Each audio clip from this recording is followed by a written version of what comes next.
If you've watched my previous 4 videos, you already know what this one is all about. Yes, now that we have practiced basic strokes and all the letters of the alphabet, including numbers, it's time to step it up yet another notch. No one writes just individual letters, right? So let me show you how to put them all together into actual words. All my best tips and tricks are coming right up.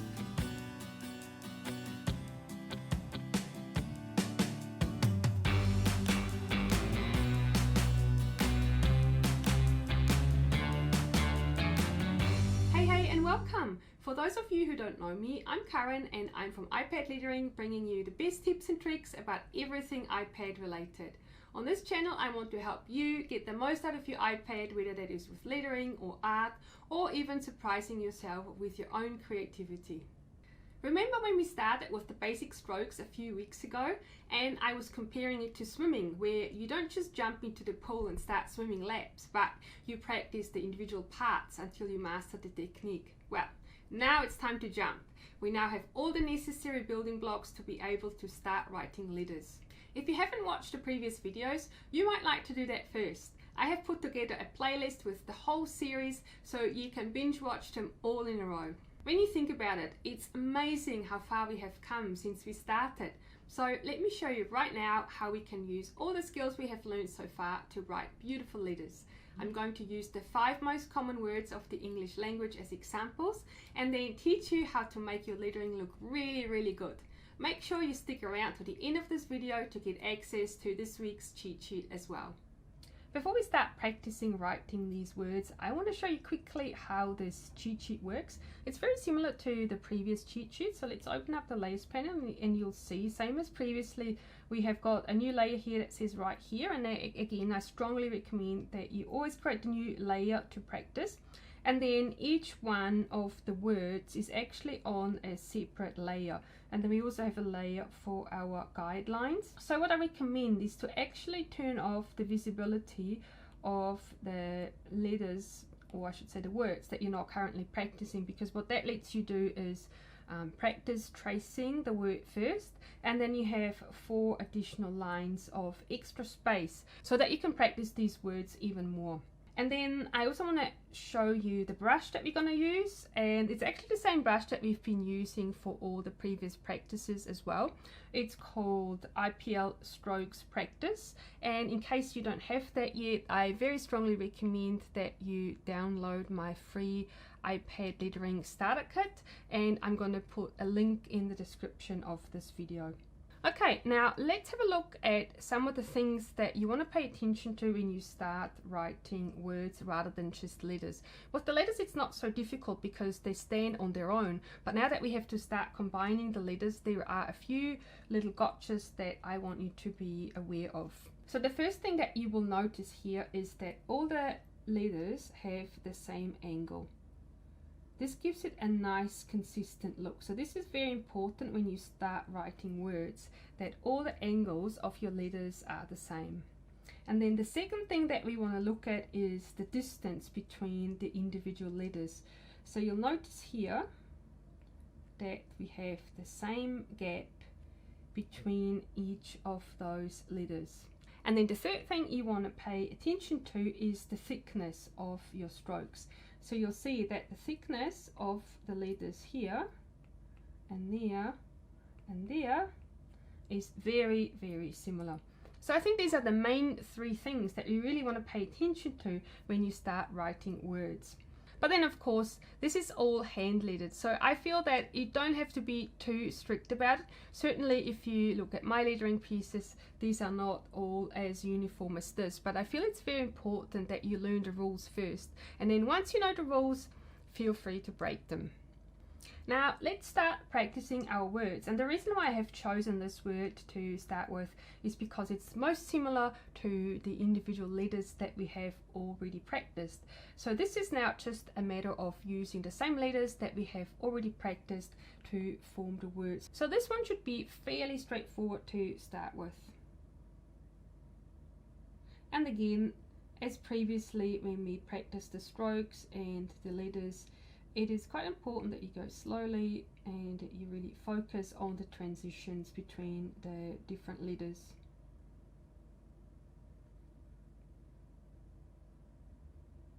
So as you can see, this is pretty straightforward. We are just really writing the individual letters, and then we'll let them connect naturally where the strokes meet. So you can see that this creates a nice transition.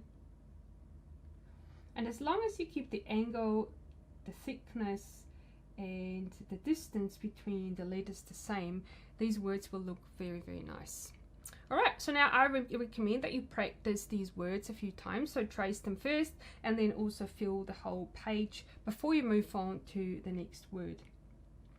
And then you can turn on the next, the visibility of the next layer, and I recommend that you also create a new layer to practice this word now. So this one here, it's a little bit different. So you see that we have a connection here that might not be as natural as you would like it to be, but I'm going to show you two different ways of how we can do this. So the T is similar to what we've practiced already, and then the H as well. And now here it gets a little bit tricky because we've got the E here. So you can do one or two things. You can either just trace the E the way it is, and I would recommend starting a little bit further apart from the H, so that you have this gap here, and to make sure that the letters have the same spacing, like that. Or what you can do as well, if you wanted to start here where the H meets, you could do that, and then you just pull it out a little bit more and come around a little bit steeper like that. And then of course, let's not forget our little crossbar like that. So I recommend that you try two different ways, or maybe a few different ways, just to see what you like better and what you feel most comfortable with. I usually like leaving the little gap like that, and then even if they don't match perfectly, I still feel this is a really nice looking leather. This is still pretty simple, so again, I recommend that you practice all of these words, and then move on to the next one once you're ready. So we're going to create a new layer, and then we're going to move on to our next word, which is B.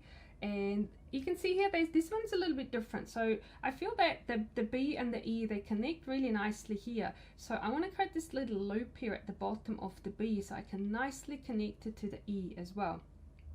Let me show you what this looks like. So we're going to come around, and then we're just going to add this little loop. But then once you get to this point, take a break, and then connect the E like this. So this E is slightly different to the one that we've practiced above, but this creates a really nice connection here between the two letters. So we're going to do that again, and then stop there, and then write the E separately like this. Alright, and then let's move on to our next word, which is to. So this one is a little bit different as well. It's got the O, and I like to create this little loop with the O rather than just having the oval. I just feel it looks a little bit nicer if we have this little flick at the end. So let me show you what this looks like. The T is the same as the one we've practiced before. And now, unlike before where we started the O over there, we're going to start here. So this makes it a little bit easier to gauge the distance between the two letters and make sure we can keep that in a similar distance. So we're going to start here, and then we're going to come around and then end with a little flick, and of course our cute little crossbar. So let me show you again, and then the O goes like this. Alright, so now another thing I want to show you, what I find really helpful to practice, is to actually vary the thickness of your letters. So of course, when you first start, you just want to trace the letters so that you get a good feel for the thick and the thin strokes. But then as you progress, definitely start playing with different thicknesses with your letters as well, just so you can get used to making sure that each of the strokes has got a similar thickness. So now let's see what happens if we put a lot more pressure on the Apple Pencil to create a thicker stroke, and then we make the O a lot thicker as well. So you could try that. So you can just trace over the existing letters, but putting a lot more pressure onto the Apple Pencil to create a slightly thicker stroke like that.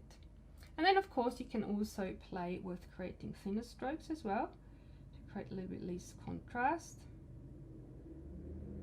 And again, it's very important to make sure that the thickness of this letter here is the same as here.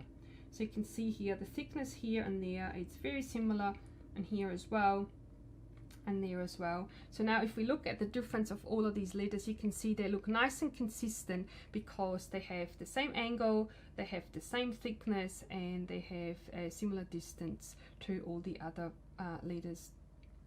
Alright, and then the last word that we are going to practice is of. So the good thing is here we can take advantage of the O that we've already practiced. So in this case it is at the start.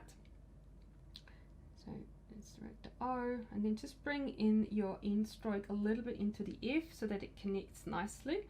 And then the F is exactly the same as the one we've already practiced. And it goes like that. So you can see here the distance between those two letters is not optimal. So let's see if we can do it better. I'm going to start there. And I'm just going to bring this end stroke a little further across to make sure I can keep my distance. And then maybe start here.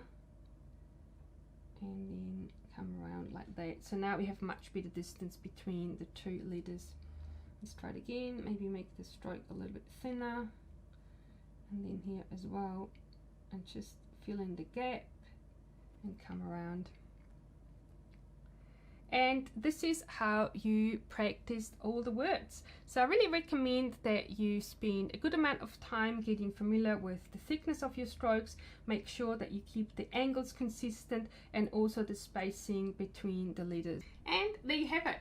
This concludes my series of iPad lettering for beginners. As with the previous videos, you can also get the cheat sheet with these words from my website. The link is right there, and I will also add it to the description of this video. And then if you're keen to practice more words, I also have a series of practice sheets containing the top 100 words of the English language. Practicing the most common words will make it so much easier to create your lettering pieces because you will have practiced the most common words already, and it really makes the whole process a lot faster. And now that we are all done with the basics, it would really mean the world to me to get your feedback. Please let me know by liking this video and leaving a comment. Next week I will be back with another fun little tutorial, so make sure you turn on your notification so you are not missing out. Thank you so much for watching, and I'll see you next week.